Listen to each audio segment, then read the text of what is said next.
Okay, I'm at Killarney. This is the week of the Killarney round of the South African Superbike Championships, and I'm standing with the current series leader Lance Isaacs, Cape Townian, and hopefully favourite to win a double on his home track. Lance, let's go and have a look. Can you show us the way around?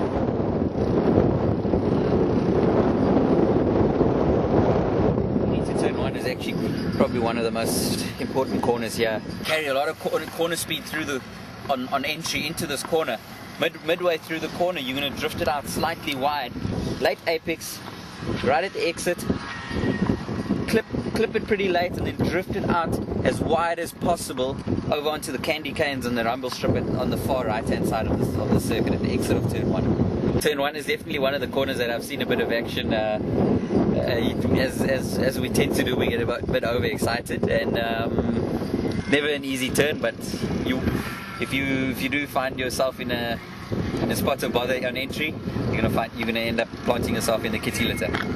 Turn two is actually quite a difficult corner, purely from the point because on entry into this corner it's uphill, and there's a little ridge as you're coming up onto this turn. As you come up onto the shaft of the turn, it flattens out, so there's not really much grip for the front end.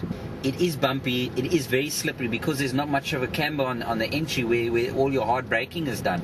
You've got to be very, very ginger, and once you get to the apex, you've actually got to keep it very, very, very tight. Running slightly wide, half a meter wide, you're definitely going to lose at least a half a second. Heading towards turn three, which is probably one of my favorite turns on this track. Whatever you do here is going to determine what's going to happen going down the back straight, which is 2 corners away. As you're coming in here, you want to set yourself up very nicely in the center of the track. As soon as I start getting on the gas, I'm barely sitting on the seat. I'd say my bum is about an inch off the seat. Really working my quads, getting the weight on my foot peg, because as you exit this corner, the track seems to fall away from you. Now we're at a point in the track which is probably the single most important part of the track. Turn 4. It's actually two turns combined into one, really. Turn 4 is crucial purely because whatever happens in the middle of turn 4, between turn 4A and which is what is deemed to be turn 4B over there, that will ultimately determine who's going to win the race. Carrying the corner speed through turn 4 and getting on the gas and the drive onto the very, very fast back straight. I would say coming through here, we're quite easily doing about 150, 160 kilometers an hour. Very, very fast turn. Lots of guys have crashed through this turn. Fortunately, touch wood, I'm not one of them. Coming down this back straight, heading towards your brake markers at about the 150 to the 100 meter board, you're probably doing close on 280 kilometers an hour heading down this back straight.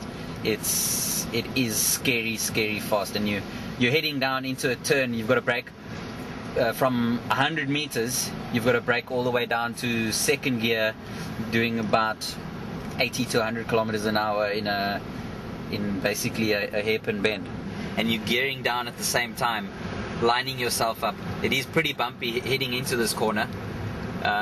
Lots of brake bumps, especially from the race cars, but very, very, very crucial picking your line going into this corner. Such a rewarding corner when you get it absolutely perfect.